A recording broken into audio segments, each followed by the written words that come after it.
This is Bridge with Stephen. Today we're going to tackle the first of two parts on the subject of declarer play. And I'm going to begin by borrowing from Audrey Grant in her beginning series of books, where she discusses this topic and has come up with this formulation that she calls ABC, which stands for assess, browse, and consider. When the opening lead hits the table, first thing we notice what it was. The dummy comes down, and we see half the deck, plus the opening lead. 13 cards from partner, 13 cards for ourselves. And our job is to plan a line of play before calling for a card from dummy. Often mistakes are made right at trick one. So what we're going to do first is assess the situation in terms of counting our ready winners, how many tricks we can take without developing additional tricks, and determining how many more tricks we need to develop based upon the difference between that number and the number of tricks we've contracted for. So for example, if our contract is 3 spades, that's 9 tricks. If we can take 7 tricks off the top, then we need to develop 2 more. So that's what's meant by assess. Browse the list of ways to develop tricks. Okay, that list is right down here. We'll do that second.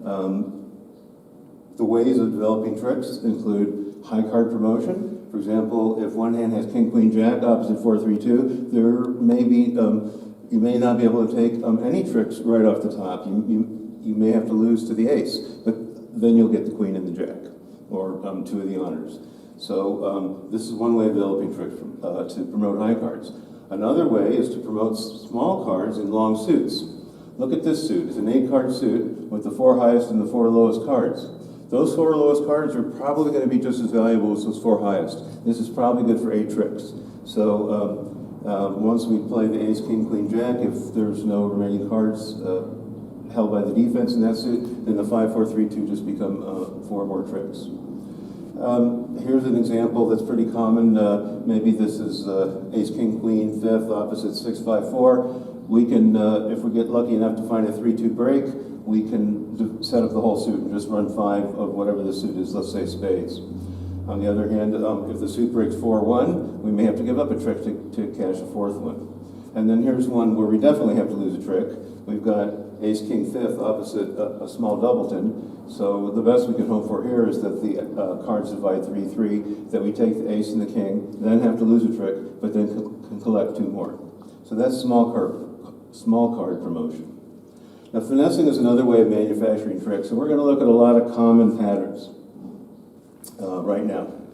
If we have ace, queen, and dummy, and 3-2 in hand, what we do is we lead a small card toward the ace, queen.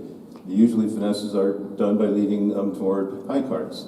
And if the king of this suit is over here, we'll get both the ace and the queen, whether this opponent puts up the king or not. On the other hand, if the king is over here, we'll lose a trick. We'll get the ace, but the queen will lose to the king. Now, it's a little harder when we have to lead high cards toward high cards.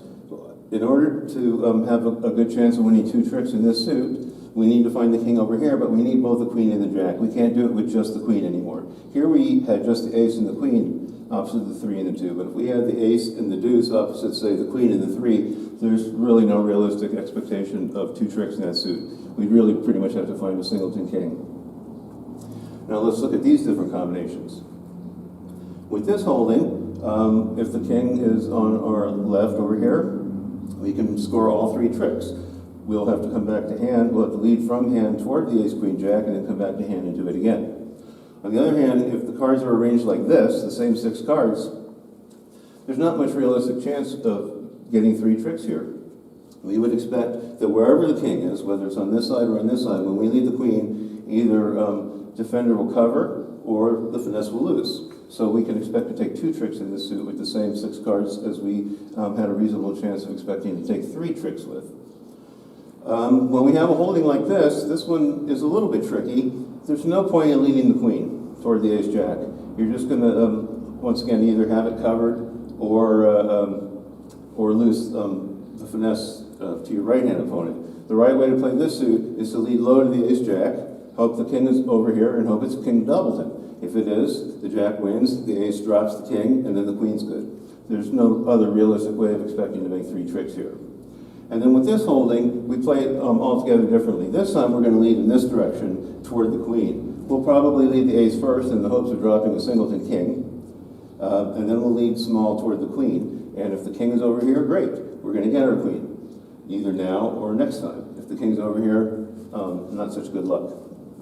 Now let's look at a few other card combinations down here. When we have a holding like this, we're going to once again lead small toward the high card. We're going to hope to find the ace over here and hope that the king is good. When we have a holding like King Jack 5, we have the option of taking a finesse twice. We can lead low toward the jack. If that loses to the queen over here, we can come back here and lead low toward the king and still hope to find the ace over here. If the ace and the queen are both over here, that's not going to work. We're not going to get a trick. But if we find, for example, the queen over here and the ace over here, this play works by inserting the jack rather than the king. If we go up with the king, the ace wins, and then the queen wins. Now this is an interesting combination. This is a two-way finesse. We're going to want to finesse for the queen of this suit. And we actually can successfully finesse whichever side it's on. If it's over here, what we do is we lead the ace and then low to the king 10. If the queen's over here, we lead the king and then low to the ace jack. One of the objects of declare play is to try to figure out who has that queen. And there are a number of techniques that are used to try to make that determination. For example, let's suppose this suit is diamonds. Who's discarding diamonds? That player is less likely to be holding the queen because the person holding the queen is going to want to keep queen and at least two small to go with it. Did somebody make a weak two bid in a different suit? Well, that person is less likely to have the queen than somebody who hasn't made that bid, that person's partner. Let's suppose we're talking about diamonds now, and right-hand opponent is open two hearts. Well, right-hand opponent has 7 cards that are not hearts. Left-hand opponent can have up to 13 cards that are not hearts. So the left-hand opponent is more likely to be holding a specific non-heart card. And if we're talking about the queen of diamonds, that's who we would play for it. Okay, and then this final finessing situation. This is a situation where we're a little bit like this one, except slightly weaker hand over here. We're going to lead toward the ace-jack 10 twice. We're going to put in the jack or the 10 the first time. And then the second time, we're going to put in the other one, assuming that the king doesn't appear. Now, the only way we don't win 2 tricks with this approach is if this hand over here has both the king and the queen. Then they'll beat the jack with the king, they'll beat the 10 with the queen. But if we can find either or both honors over here, we can expect to make 2 tricks. Okay, the fourth way to develop tricks is by trumping losers. So for example, if this is a side suit, not a trump suit, I might lead the ace and the king, following with the 5 and 4, and then roughing a low one in dummy. And then finally, an area we're not going to discuss much, end place, is a way of manufacturing tricks. And now we're talking about things like squeezes and strip and end play.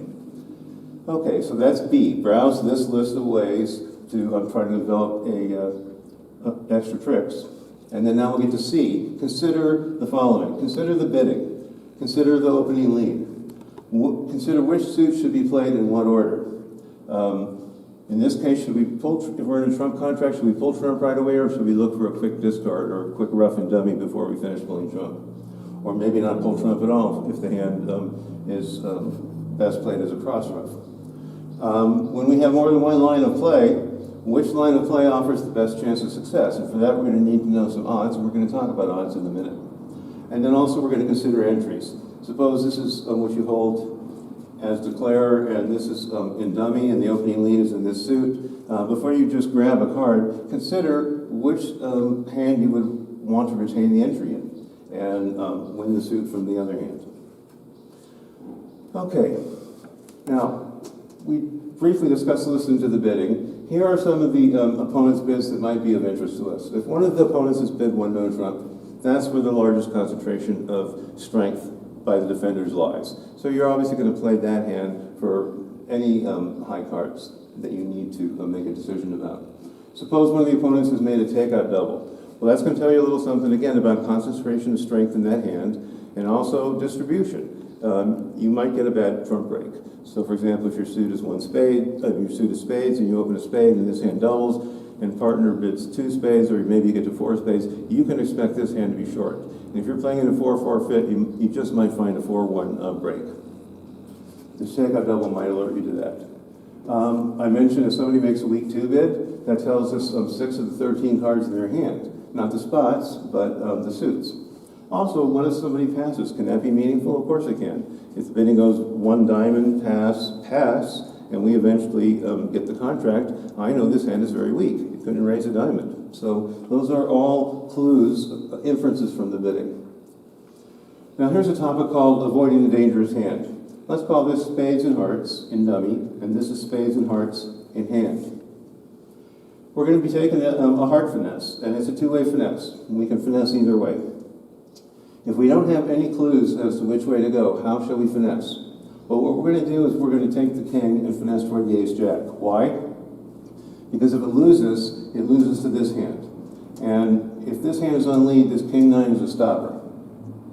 On the other hand, if we finesse the other way, through this way, and lose to this hand, a lead of spade through our king-9, we might not have a stopper. We might find the ace-queen behind us here. So this becomes the dangerous hand because of this king-9. So if we have a choice in finessing, we're going to finesse in such a way that if it loses to this hand.